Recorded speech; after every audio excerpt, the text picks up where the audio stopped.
Сайн байцгаана уу сонсогчдоо, та бүхэндээ бичлэгээ үзэж байгаа үеийн мэндийг хүргэе.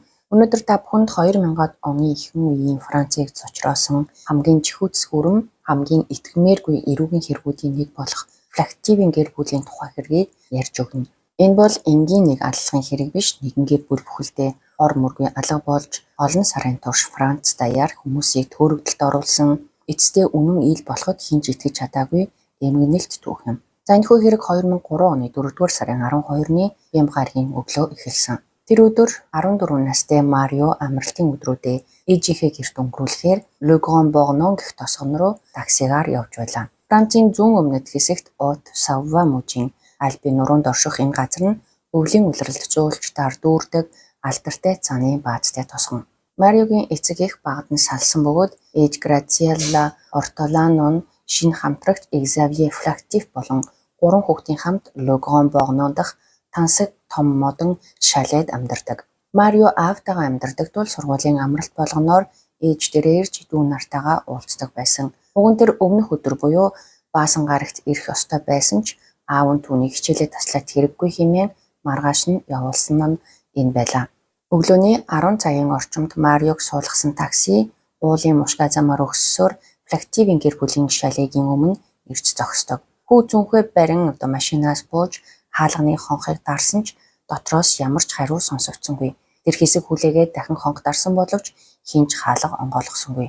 Эхэндээ Марио үнд нэг их санаа зовоогүй. Ээж Xavier болон хүүхдүүд ойролцоох одоо дэлгүр орсон эсвэл яралтай ажил гараад түр гарсан байх гэж боджээ.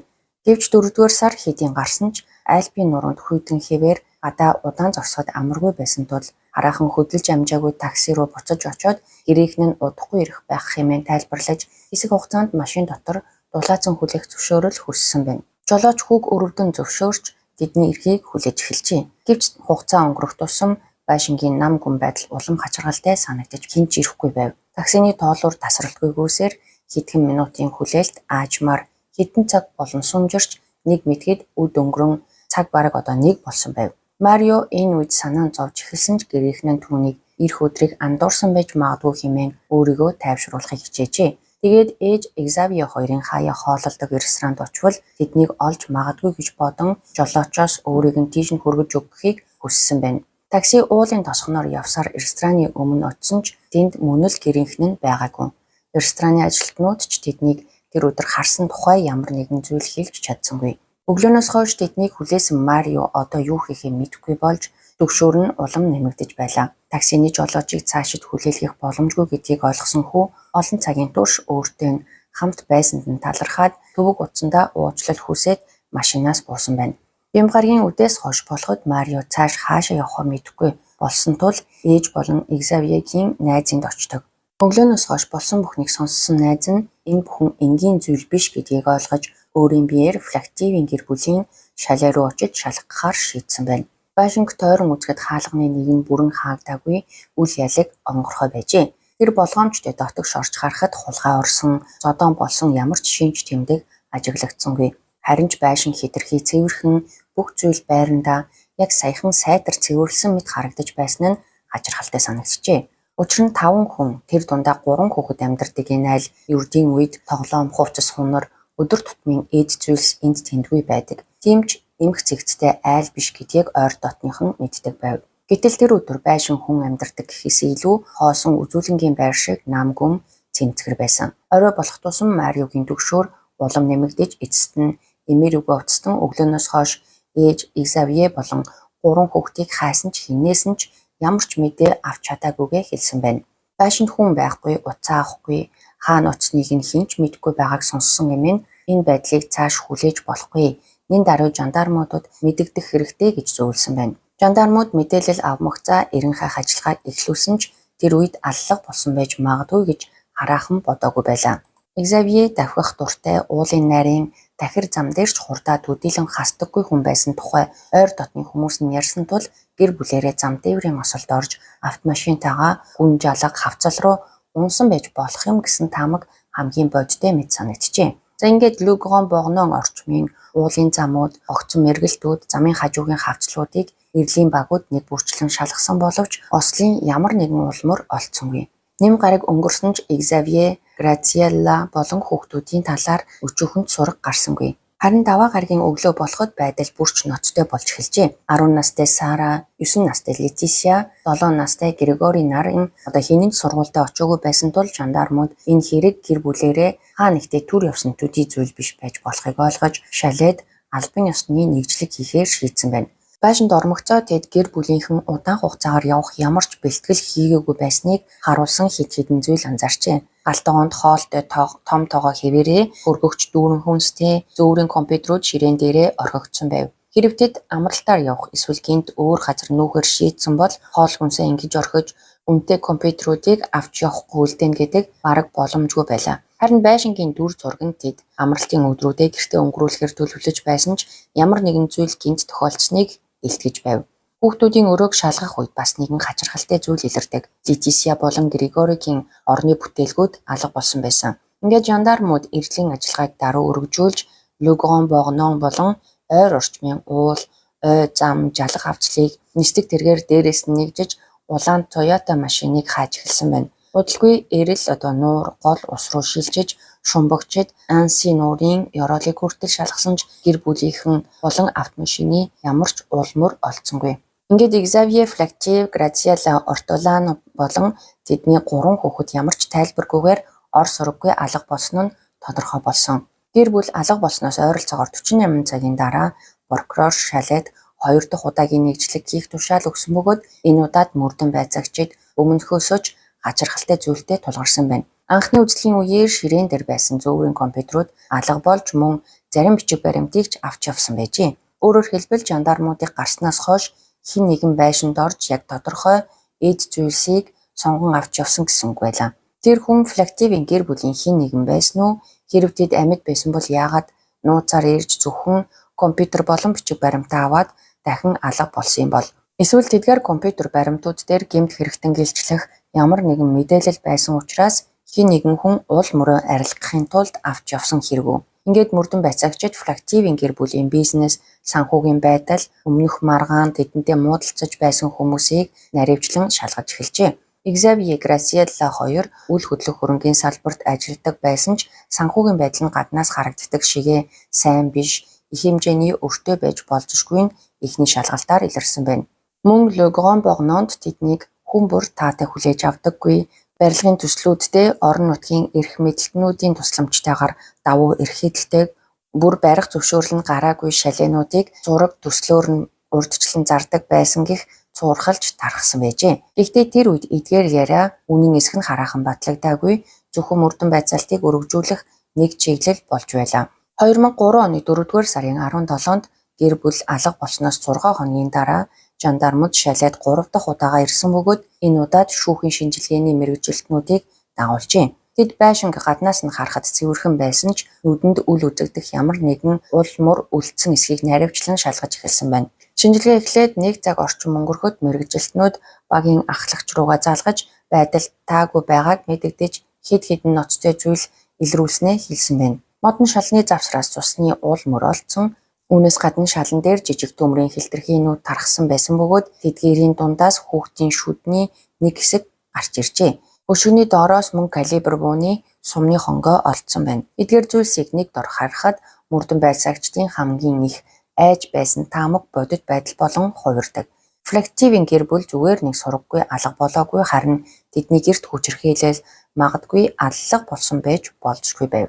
Удалгүй өөр уул мөрүүд ч илэрсэн. Шатны хааны цаасны нэг хэсгийг саяхан хуулж авсан нь харагдаж хүүхдүүдийн нэг өрөөний хивсийг ойролцоогоор 1.2 метрийн уртаар зориуд хаажilсан байжээ. Энэ бүхэн цус болсон хэсгийг авч хаяж хэргийн уул мөрийг нуун далдлах гэж оролцсны шинж мэт харагдаж байв. Алга болсон 2 орны бүтээлэг шалны завсар тагцус, хүүхдийн шүдний хилтерхий сумны хонгой, хуусан хааны цаас, хаачилж авсан хивс зэрэг баримтуудыг нэгтгэн харахад мөрдөн байцаагчдад нэг зүйл улам тодорхой болсон. Flactive-ийн гэр бүлийн 5 гишүүн хаа нэгтээ осолдсон биш, харин өөрсдийнхөө шалээ дотор халдлагад өртөөж дараа нь цогцснуудыг байшингаас авч гарсан байж болзошгүй байлаа. Одоо энэ хэрэг жирийн аллах бололтын мөрдөн шалгалт байхаа нэгэнд болж бүхэл бүтэн гэр бүлийг хамарсан аимшигт хүн амны хэрэг болон хувирсан. Алга болсон бүтээлгүүдийг зогцсуудыг ороож байшингаас гаргахад ашигласан байж болох бөгөөд дараа нь хэргийн газрыг аль болох цэвэрлэж бүх ул мөрийг арилгахыг оролцсон нь улам бүр тодорхой болж байв. Ингээд тэд нэг л аимшигтэй дүгнэлтэнд хүрдэг. Флективийн гэр бүлийн 5 гишүүнийг өөрсдийнх нь гэрт хөнөөсөн. Харин яагаад? За энэ асуултын хариуг олохын тулд жандармууд мөрдөн шалах ажиллагааны чиглэлээ өөрчилж Le Grand Bornon тосгоны орсон суугчид, хөршүүд, Xavier-тэй ажил хэргийн болон хувийн холбоотой байсан хүмүүсээс нэг бүрчлэн мэдүүлэг авч эхэлсэн байна. Удалгүй нэг зүйл тодорхой болов. Флективийн гэр бүлийг тосгоны хүн бүр таатай хүлээж авдаггүй байжээ. Учир нь тэд энэ нутгийн уугуул хүмүүс биш байсан. Xavier Graziella хоёр Францын хойд хэсгээс ердөө 5 жилийн өмнө Haute-Savoie мужийн Альпийн рунд орших Le Grand Bornon тосгонд ирж суурьшсан бөгөөд гаднаас ирсэн хүмүүсийг амархан хүлээж авдаггүй энэ жижигхэн уулын тосгонд тэд хизээж жинхэнэ нутгийн хүн болж чадаагүй аж. Тосгоныхны яриаг сонсоход Флективийн гэр бүлийн талаар атаархал, үл итгэх байдал, дургуйцал 3 аль хэдийн холилдсон байсан нь илт мэдрэгдэж байлаа. Хүмүүс тэдний хэтэрхий богино хугацаанд хэтэрхий хурдан баяжсан гэж ярьдаг байсан бөгөөд завин мотоцикл, дээд зэрэглэлийн машин, цоошин том шалайг жишээ болгон дурдж ийм амьдралд шударгаар хүрсэн гэдэгт итгэхгүй байгаагаа ил талд илэрхийлдэг байжээ. Гэвч мөрдөн байцаагчид удалгүй энэ дургуйцлын цаана зөвхөн мөнгөний асуудал байгаагүйг ойлгосон байна. Xavier Flective эрлийц хар арьстай залуу байсан бөгөөд тухайн үеийн харьцангуй хаалттай нийгэмтэй Haute-Savoie мужид түүний амжилт, чинэлэг амьдрал, зарим хүний арьс өнгөөр ялгаруулах үзэлтэй давхцсан бүр чих хорсол төрүүлдэг байсан байна.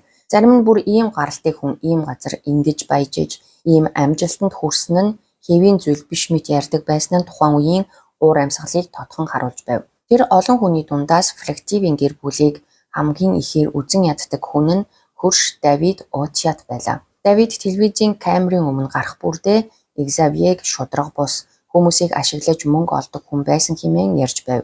Өөрийнх нь хэлснээр тэр Xavier-гаар дамжуулан байр түрээсэлдэг байсан бөгөөд түрээсийн мөнгөө сар бүр бэлнээр өгдөг байсан ч хожим нь байрны жинхэнэ эзэд түүнийг тэнд амьдардгийг огт мэддэггүй байсныг олж мэдсэн байна. Өөрөөр хэлбэл Xavier түрээсийн мөнгийг өөрөө авч эзэдтэй юу ч мэдэгдэхгүй байсан гэж Давид буруудгсан байна. Түүний эхнэр Александрач мөн адил Флективийн гэр бүлийн талаар таагүй зүйлс ярьдаг. Тэрээр Xavier зөвхөн мөнгө боддог, ажилчидтайгаа боол шиг харьцдаг, өөрийнх нь хийсэн ажлыг зориуд сүйдгээд дахин хийлэгдэх хүн байсан хэмээн ярьж тэдний амьдардаг том шалайг хүртэл ёжилж байсан байна.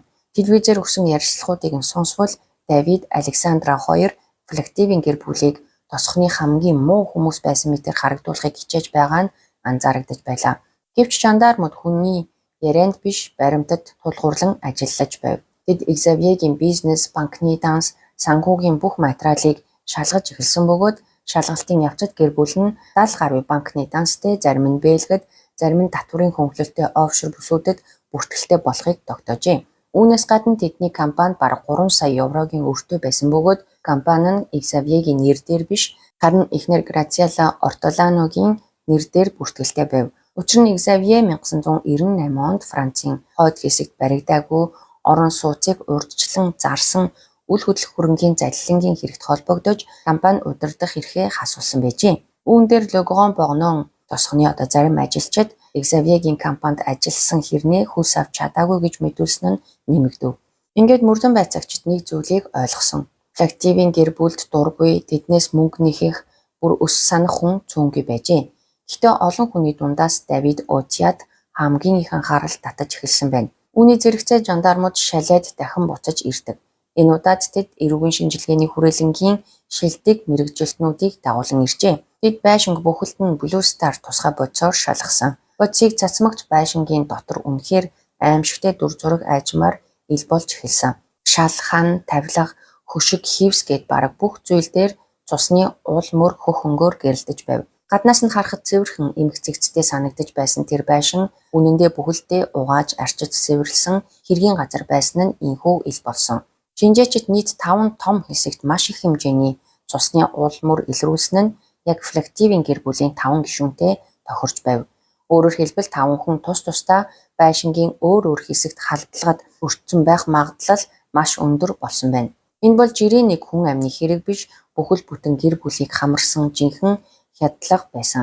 Харин шинжээчдийн үзэж байгаагаар тэднийг хурц эртээ зэвсгээр олон удаа цохиж хутгалсны дараа буу хэрглэсэн байж болзошгүй гэсэн таамаг хамгийн бодтой харагдсан байна. Шүүхийн шинжээчид байшинг сантиметр бүрээр нь шалгаж үлдсэн хамгийн өчүүхэн уул мөрийг ч алдахгүй гэж ажиллаж байхад нэг хүн гаднаас бүхнийг яг л үзүр үзэж байгаа мэт удаан ажиглаж зогсож байсан байна. Тэр хүн бол Давид Очиат байв. Түүнээс яагаад энд ингэж удаан зогсоод байгааг асуухад тэр зүгээр л сонирхоод байшин дотор юу болж байгааг харахыг хүссэн гэж тайван хариулжээ. Үнэн дээр Давид Александра хоёр энэ хугацаанд тосгонд ирсэн бараг бүх телевизийн сурвалжлагчтай ярилцаж Флактивийн гэр бүлийг муулж өөрсдийгөө шудраг хүмүүс мэтээр харуулахыг оролцсоор байсан.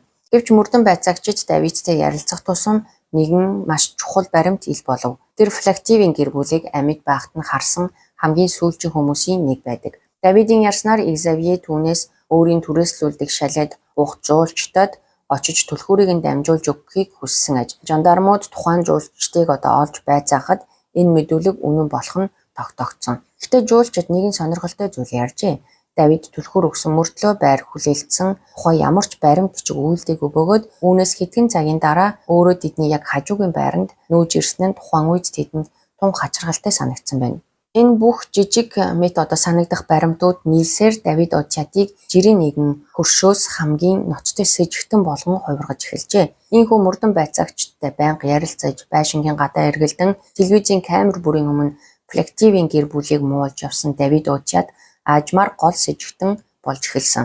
Мэдээж хэрэг жандармууд зөвхөн түүнийг шалгаж байсангүй, мөрдөн шалгах явцад нийтдээ 6 хүний нэр бүхэл сэжигтнүүдийн жагсаалт гаргасан байсан ч тэдний дундаас хамгийн түрүүнд анхаарал татаж жагсаалтын 1-р бичигдсэн хүн нь яа харахгүй Давид байлаа. Удалгүй байшингаас авсан цус болон бусад биологийн уул мөрийн генетикийн шинжилгээний хариу гарч янз бүрийн хэсгээс илэрсэн цуснд Xavier, Graciela болон тэдний 3 хүүхэд болох Сара, Летисия, Грегори нарын ДНХ бүгд байгааг баталжээ. Гэвч шинжилгээгээр үүнээс чухал нэгэн зүйл илэрсэн. Байшингийн 22 өөр газраас хохирогчдын хэнийхэмч биш 6 дахь хүний буюу нэг эрэгтэй хүний ДНХ олджээ. Энэ нь хэрэг үйлдсэн хүний үлдээсэн уулмөр байх магадлал маш өндөр байсан тул мөрдөн байцаагчдын хувьд үнэхээр том боломж гарч ирсэн хэрэг байв. Одоо сэжигтэн бүрээс амны хүндийн арчтас авч ДНХ-г нь байшингаас олдсон үл мэдэгдэх уулмөртэй харьцуулахад л алуурчныг тогтоож болохоор болов. Жандармууд жагсаалтад байсан хүмүүсийг ээлж дараалан дуудаж шинжилгээ өгөхийг хүсэхэд одоо бараг бүгд ямар ч эсэргүүцэлгүй зөвшөөрсөн боловч ганцхан хүн татгалцсан нь мэдээж гол сэжигтэн Давид Очиат байв. Тэрээр өөрийн эрхчлөө хувийн эрхийн тухай ярьж шинжилгээ өгөхийг хүсэхгүй байгаагаа хэлсэн ч жандармууд удаан тайлбарлан яцгасны эцэст амныхаа дотор талаас арчтас авахыг зөвшөөржээ. Одоо шинжилгээний эцсийн хариу хүлээх л үлдсэн байв. Гэвч өөрийнх нь ДНХ-г шалгаж байхад Давид айж сандарсан шинж огт гаргасангүй харин ч өмнөхөөсөө илүү зориг орсон мэт телевизийн камерын өмнө гарсаар байв. Тэр үед Францын TF1 телевизийн Seta 8 нэвтрүүлгийн баг түүнтэй Флактивийн байшингийн өмнө ярилцлага хийхэд Давид байшингийн доторх зохион байгуулалтыг тун сайн мэддэг хүн шиг гараараа зан зочны өрөө нь хаана байрладаг, Америк загварын том хөргөгч өргөн зуух 20 хүн сууж болохоор урт ширээ арьсан буйд нь том дэлгэцтэй зурагт шат болон Xavier-гийн ажлын өрөө аль хэсэгт байдгийг нэг бүрчлэн тайлбарлаж байжээ. Тэрээр унтлагын өрөөнүүдээр бараг явж байгаагүй хэмээн нэмсэн ч байшингийн доторхыг ийм наривчлалтай мэдэж байгаа нь өөрөө гайхмаар байв. Түүний ярьж буй байдлыг харахад Флактивийн гэр бүлийн эд хөрөнгө чинээлэг амьдралын хэв маяг бүрийг анзаараад зогсохгүй өөртөөгөө байнга харьцуулдаг байсан нь тодорхой харагдаж байдаг. Давид Очиат Xavier Флактив баяжээж өөрийнх нь хүрч чадаагүй амьдралаар амьдарч байгаад үнэхээр атаархдаг байж 2003 оны 7 дугаар сарын 15-нд хүлээж байсан ДНХ-ийн шинжилгээний хариу эцэслэн гарч Флактивийн байшингийн 22 өөр газраас олдсон үл мэдэгдэх эрэгтэй хүний ДНХ нь Давидынхтай бүрэн тохирчээ. Телевизийн камерын өмнө инээмсэглэн зогсож хохирогчдыг доромжлон мөрдөн байцаагчдын ажиллагааг яг л сонирхолтой үзүүр мэт ажиглаж байсан тэр хүн хэрэгтэн байх магадлал одоо бараг гарцаагүй болсон байв. ДНХ бол мөрдөн байцаалтын хамгийн хүчтэй нотлох баримтуудын нэг учраас жандармууд түүнийг тэр даруй баривчлах боломжтой байсан ч тэд яарсангүй. Учир нь мөрдөн байцаагчдын өмнө шийдэх ёстой 2 том асуудал байлаа.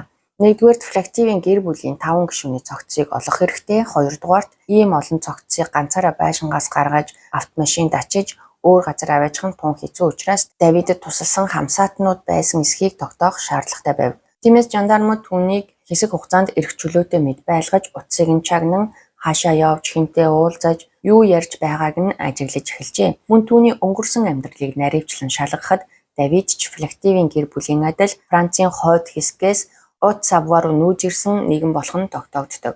Түүний үндсэн мэргэжил нь эвдэрсэн автомашин чирэх, засварлах ажил байсан бөгөөд ойр дотных нь түүнийг хөдөлмөрч өнгөж одоо тодорхойлдог байсан юм байна. Гэвч боломжит хамсаатнуудыг хайх явцад Давид болон түүний эхнэр Александра нар Le Grand Bornond амьдардаг өөр нэгэн хос болох Стефан Изабель Аремза нартай тун дотн харилцаатай болох нь илэрсэн байна. Тэд ч мөн Францын хойд хэсгээс ирсэн хүмүүс байжээ. Цагдаагийн мэдээллийн санг шалгахад Давид Отиад болон Стефан Аремза нарын өнгөрсөн амьдралч цэвэр байсангүй. Тэд өмнө нь хамтдаа автомашин хулгайлах, айлт нэвтрэн хулгай хийх зэрэг хэд хэдэн хэрэгт холбогдож байсан аж. Ингээд мөрдөн байцаагчид Стефанч энэ алгад оролцсон байж болох эсхийг шалгахаар түүний болон эхнэрийнх нь утсыг мөн чагнаж эхэлсэн. Энэ үед Давид Александра хоёрын харилцаа улам муудаж байгааг чагнасан яриануудаас мэдэж болохоор байжээ. Нэг удаа Александра утсаар ярихдаа 4-р сард болсон тэр явдлаас хойш өөрийгөө огт тайван байж чадахгүй байгаагаа хэлсэн байна. Түүний энэ үг энгийн нэг алга болсон гэр бүлийн талаар санаа зовсон хүний үгнээс илүү өөрийн биеэр ямар нэгэн аимшигт зүйлд оролцсон хүний гэмшил айцыг агуулж байгаа мэт сонсогджээ. Энэ хугацаанд Александра гэрээсээ ганцаараа гарах нь олшорч Давид түүнийг хардснаасаа болж уурлаж бухимдах болсон байв. Өөр нэг удаагийн утасны яриагаар Александра Давидэд Изабель Аремзагаас болгоомжлох хэрэгтэйг сануулж 4-р сард болсон зүйлээс хойш түүнд итгэж болохгүй мэт утгатай зүйл хэлсэн байна. Энэ хэдхэн өгүүлбэр жандармуудын анхаарлыг маш их татсан. 4-р сард болсон зүйл гэж одоо тэд яг юуг хэлээд байна вэ? Изабель юуг мэдэж байсан юм бол Александра яагаад түүнээс болгоомжлохыг анхааруулсан хэрэггүй.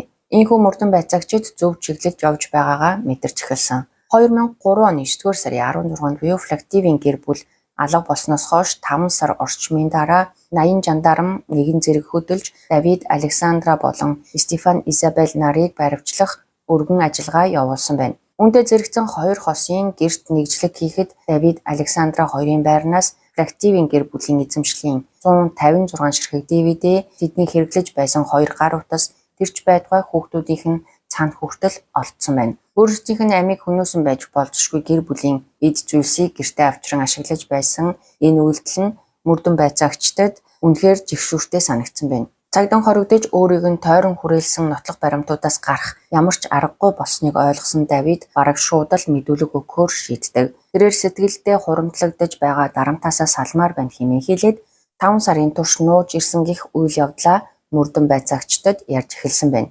Түүний ярьснаар тэр өдөр оройн 5 цаг 30 минутын үед Флактивийн байшинд очихдоо Александрагийн өвөөгөөс авсан жижиг гар буу биедээ авч явжээ. Тэр бууг хүн алах зорилгоор авчраагүй, ямар нэгэн асуудал гарвал өөрийгөө хамгаалахад хэрэг болж магадгүй гэж бодсон хэмээн тайлбарласан байна. Давидыг байшинд ирэх үед эхэндээ зөвхөн хүүхдүүд байсан бөгөөд 20 орчим минутын дараа Грациелла гэртээ ирж араас нь Экзавье орж ирсэн байна. Давидын хэлснээр тэр Экзавьетэй орон байрны асуудлаас болж удаан хугацаанд маргалдаж байсан аж. Экзавье олон жилийн турш түүнд том модон байшин түрээслүүлнэ гэж амладаг байсан ч эцэст нь дандаа жижиг студио байрал санал болгодог байсан тул тэр өдөр Давид хуримтлагдсан гомдлоо хэлсэн байна. Гэвч Экзавье түүний гомдлыг үл тоомсорлсон мэт хандхад Давид уурлаж эхлээд түүнийг түлхэж улмаар 2 эр зууралдан ноцолджээ. Тэр үед Давид бууга гаргасан боловч хамгаалалтын төвжээ хийгдэггүй байсан учраас санамсаргүй буудсан. Сум Экзавьегийн толгойд тусаж тэр газар дээрээ унсан гэж мэдүүлсэн байна. Мөн болсон явдлыг харсан 2 хүүхэд босож ирэхэд тэд хашгираагүй ч өөрөө маш их сандарч хэдэн удаа буудснаач санахгүй болтлоо тэдэн рүү гал нийжээ. Дараа нь доод давхурт бууж дөнгөж ирсэн Грациеллаг дуу гаргах завдал өгөхгүй буудсан бөгөөд эцэст нь дээд давхурт үлдсэн Летисиаг хөнөөхөөр шатаар өгсөн байна. 5 хүний амийг хөнөөснийхөө дараа Давид шатан дээр сууж өөрийгөө тайвшруулан юу хийсний ухаарах гэж хэсэг хугацаанд хөдөлгөөнгүй байсан хэмээн ярьсан байна. Дараа нь тэр 5 цогцыг хүүхдүүдийн орноос авсан бүтээлгүүдэд ороож гэр бүлийн улаан Toyota Jeep-нд ачаад ойруу авч яван шатаасан гэж мэдүүлсэн. Энэ ойн тосхноос хоолгүй Францын Альпийн нурууны ой модтой уулын бүсэд оршдог нарийн шорон болон чулуурхаг жимээр л хүрч болдог зэлүүд газар байжээ. Мөрдөн байцаагчид түүнээс зохицуудыг шатаасан газраа зааж чадах эсхийг асуухад Давид ямар ч эргэлзээгүй зөвшөөрсөн байна. Ингээд жандармууд түүнийг дагуулan ойроо хөдөлж чулуурхаг нарийн замаар удаан явсны эцэст моддын дунд орших нэгэн зэлүүд газарт хүрч очжээ. Түүний зааж өгсөн газарт хүрч очиход тэнд цогцос байтугай хүний бие шатаасан гэдгийг шууд танихаар зүйл бараг юу ч байсангүй. Моддын дунд өрдөөл атга хүрхгүй жижигхэн өмс овоолсон байх бөгөөд түүнийг болгоомжтой нэгжиж сумны нэг хонгио нүдний шилний хугархай иш хоёроос өөр зүйл олдоогүй байна.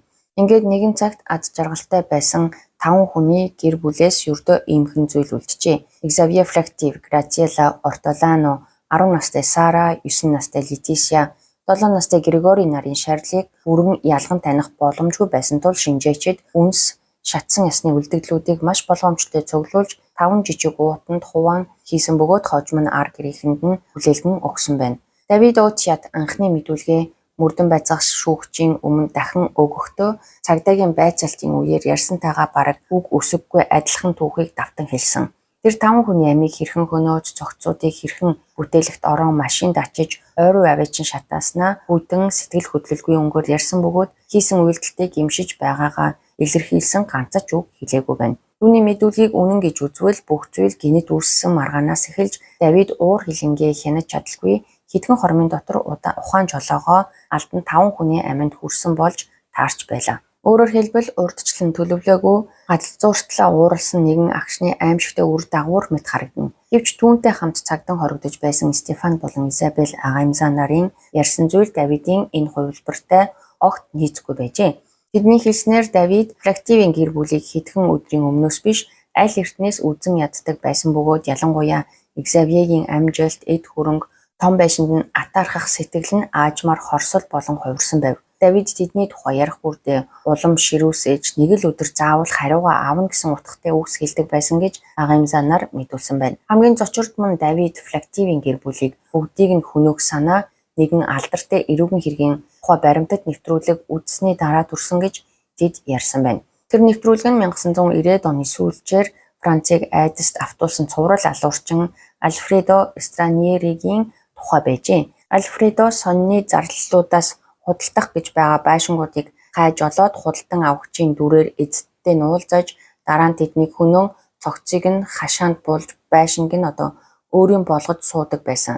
Стефан болон Изабель нарын мэдүүлгээр Давид энэ баримтат нэвтрүүлгийг үзсний дараа Flactive-ийн гэр бүлийг үгүй хийж тэдний эзэмшлийн нэгэн шалээд өөрөө амьдрах тухай ярьж эхэлсэн байна. Хэрв энэ мэдүүлэг үнэн бол 5 хүний амийг хөнөөсөн шалтгаан нь хэдхэн минутын уур хилэнч биш, өөрийгөө хамгаалах гэсэн оролдлогч биш, зөвхөн нэгэн гэр бүлийн бүх гишүүнийг хөнөөгөөд тэдний эд хөрөнгийг булааж байшингийнх нь нэгэнд амьдрахыг хүссэн хэрэг болж таарч байв. Өөрөөр хэлбэл тэр 5 хүнийг ердөө байртай болохын тулд хөнөөсөн байж болзошгүй байлаа. Энэ бол эрүүл ухаанаар ойлгоход бараг боломжгүй шалтгаан байсан. Стефани болон Изабель нар эхэндээ Давидын энэ төлөвлөгөөг дагаж түүний ярьсан зүйлд оролцохоор зөвшөөрсөн боловч хэрэг болохоос 2 хоногийн өмнө айж ухран шууд аллагад оролцохоос татгалсан гэж мэдүүлжээ. Гэвч тэд үнэхээр сүүлчийн мөчөд бүхнээс холдсон хүмүүс байсан уу гэдэг нь эргэлзээтэй хэвээр байв. Учир нь Стефан болон Изабель нар хүн амны хэрэг гарсны дараа Flactive-ийн байшинд ирж эд зүйлсийг нь авч явхад оролцсноо хүлээн зөвшөөрсөн. Түүнээс гадна Давидын хамтрагч Александра аллах болсон шөнийн дараа Flactive-ийн гэр бүлийн улаан Toyota Jeep-ийг өөр газар аваачид тавьсан нь тогтоогдсон бол Стефан зохицуудыг шатаахад ашигласан дизель түлшийг олж өгсөн нь гэж сэжиглэгдэж байлаа. Тиймээс эдгээр хүмүүс аллагыг өөрсдийн гараар үйлдээгүй байлаач юу болсныг мэдсээр байж уул мөрийг баллах, зохицуудыг устгах, хохирогчдын эд хөрөнгийг хураан авахд тусалсан улам тодорхой болжээ. Ингээд Давид Очиад, Александра Лефевре, Стефан болон Изабель Агаймза нарыг бүгдийг нь хэрэгт татаж цагдан хорсон байв. Гэвч мөрдөн байцаалд үргэлжлэх тусам Давид анхны мэдүүлгээсээ гинэд буцаж эхэлжээ. Тэр 5 хүний амийг өөрөө хөнөөсөн гэдгийг шүүгчийн өмнө 2 удаа бараг адилхан ярьсан атлаа хэсэг хугацааны дараа бүхнийг үгүйсгэж огт өөр итгэхэд бэрх түүх зохиож эхэлсэн байна. Давидын шинэ хувилбараар бол 2003 оны 4-р сарын 11-ний өдөр тэр Flactive-ийн гэрт байж байтал танихгүй 2 эр гинт орж ирэн түүнийг цохон ухаан алдуулсан байна. Хэсэг хугацааны дараа ухаан орохт нь эргэн тойронд нь Xavier, Graziella болон 3 хүүхдийн цогцос хэвтэж байсан бөгөөд өнөөх хоёр эр өөрсдийн үйлдсэн аллагын уул мөрийг арилгахын тулд Давидыг сүрдүүлэн цогцуудыг ойд авчиж чатаахыг шаардсан гэж тэр мэдүүлсэн байна. Гэвч тэдгээр хоёр хүнийг хэн байсан, ямар төрхтэй, хэр өндөр, ямар хувцастай байсныг асуухад Давид нэргэнч мэдгүй, царайг нь санахгүй, бүр ямар нэгэн онцлог шинжийг нь хэлж чадахгүй байлаа. Тэр зөвхөн тэдний сүрдүүлгээс айсан учраас 5 цогцыг ойроо зөөж шатааж олон сарын турш өмнөийг нуусан хэмээн зүтгэсээр байв. Мөрдөн байцаагчдын хувьд энэ бол өөрийгөө аврахын тулд зохиосон ямар ч үндэслэлгүй түүх байсан боловч Давид түүнээсээ дахин ухраагүй. Хэргийн газарт болсон үйл явдлыг сэргээн үзүүлэх үеэрч тэр 5 хүнийг хэрхэн хөнөөснөө үзүүлэхээс татгалзаж өөрөө алуурчин биш танихгүй хоёр хүний үйлдсэн хэрэгт санамсаргүй татагтан орсон хүн гэдгээ давтан хэлсээр байв. Мөрдөн байцаагч шүүгч цогцуудыг ойд хэрхэн шатаасан болохыг тогтоохын тулд тусгай туршилт явуулах шийдвэр гаргасан байна. Учир нь 5 хүний биеийг бүрэн шатааж хэдхэн жижиг уутанд багтах үнс болгох нь Давидын ярьсан шиг амархан зүйл огт биш байв.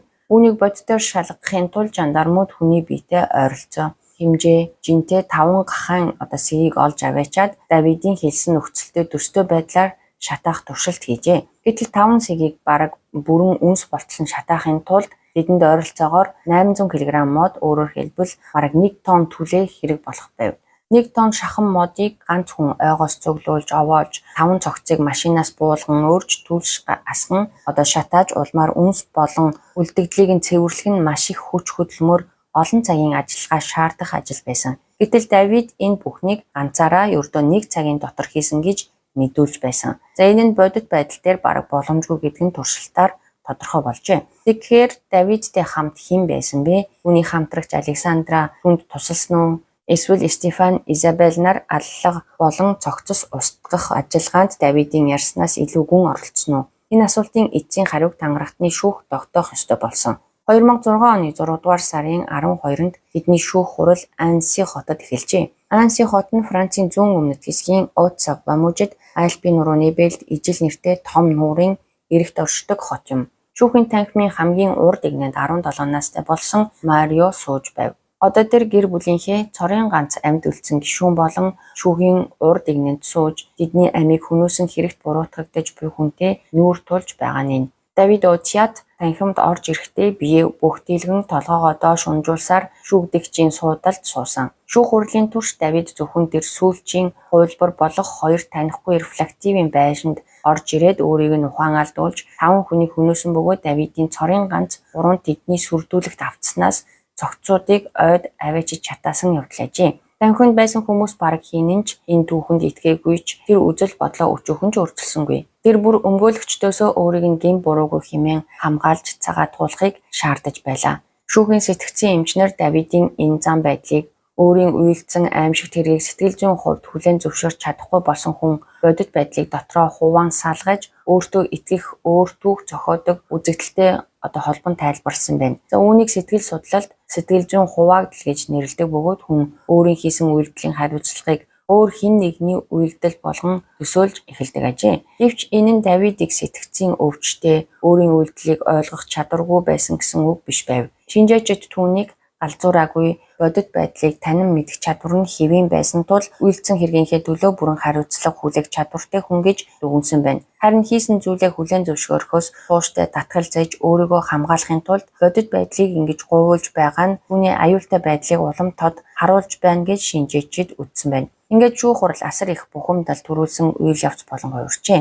Шүүх хурлын үеэр түүний найз Стефан хэсгээ болсон. Тэрээр Давидын яг хажууд шүүгдэгчийн суудалд сууж байсан бөгөөд нулимсаа барьж ядан түүн рүү шууд хандан энэ бүхнийг өөрөө хийсний эцэст нь хүлээн зөвшөөрч үннийг хэлхийг шаардан хашгирсан байна. Танхим тэр жигтэй нам гүн болж хүмүүс Давидыг одоо сэтгэл нь хөдөөлж хамгаалалтын ханан нурж бүхнийг хүлээн зөвшөөрөх болов хэмээн хүлээсэн. Гэвч Давид хажуудаа сууж байсан Стефан руу харахчгүй ямар ч хариу хэлэлгүй толгоогоо доошлуулсан хэвээр юу ч хүлээн зөвшөөрөөгүй. Давидын өмгөөлөгчдийн байдалч туйлын хүнд байсан. Үйлчлүүлэгч нь өөрийгөө гэм буруугүй гэж зүтгэн цагаатгахыг шаардаж байсан боловч түүний ДНХ байшингийн 22 өөр газраас олдсон хохирогчдын эд зүйлс гэрээс нь гарсан цогцуудыг шатаасан газрыг өөрөө зааж өгсөн. Эхний мэдүүлэгтээ 5 аллагыг нэлээсэн зэрэг баримтуудын өмнө бүрэн цагаатгах бараг боломжгүй байв. Тиймээс өмгөөлөгчид ядаж аллах урьдчилан төлөвлөгдөөгүй, Давид Флактивийн байшинд 5 хүнийг хөнөөх зорилготой очоогүй, Xavier-тэй маргалдах үед нөхцөл байдал генет хяналтаас гарсан гэсэн байр сууриас хамгаалахыг оролджээ.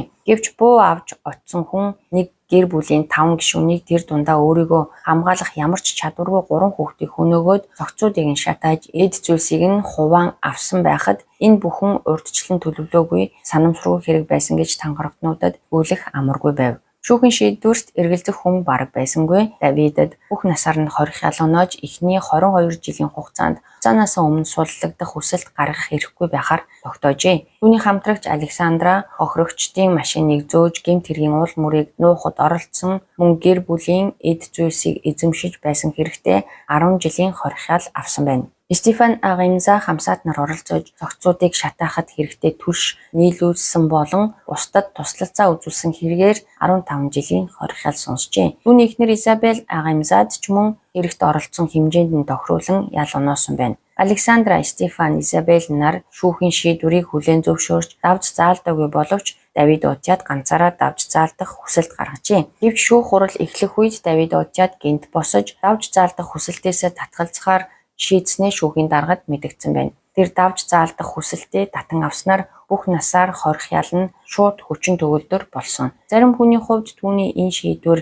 өөрөө далд хэлбэрийн хүлээн зөвшөөрөлт мэт санагдсан. Хэрвээ үнэхээр гэм буруугүй байсан бол өөрийгөө хамгаалах сүүлчийн боломжоо яагаад орхих билээ? За шүүх хурал дуусахын өмнө Флактивийн гэр бүлийнхэн түүнээс өрдөө ганцхан зүйл хүссэн байна. Тэр бүхнийг хүлээн зөвшөөрөхгүй байлаач ядаж одоо энэ танхимд Xavier, Graziella болон 3 хүүхдийг үнэндээ хэн хөнөөснийг хэлж өгөхийг гуйжээ. Давид Удиад шүүгдэгчийн суудлаас тэдэн рүү хараад ердөө үл ялэг инээмсэглсэн байна. Тэгээд өөрт нь нэмж хэлэх зүйл байхгүй гэдгийг мэдэгдэв. Энэ бол 2000-ад оны ихэнх үеийн Францад гарсан нэгэн гэр бүлийн эд хөрөнгө амьдралын хэв маягт атаархсан хүний хорсол 5 хүний амийг авч удсан Флактивийн гэр бүлийн хэрэг байлаа. За ингээд өнөөдрийн хэрэг маань үүгээр өндөрлөж байна. Суугаа маш идэвхтэйгээр дэмжиж байгаа бүх сонсогчдод талархаж байгаагаа хэлмээр байна. Дараагийн дугаараараа уулзтлаа. Түр баяртай.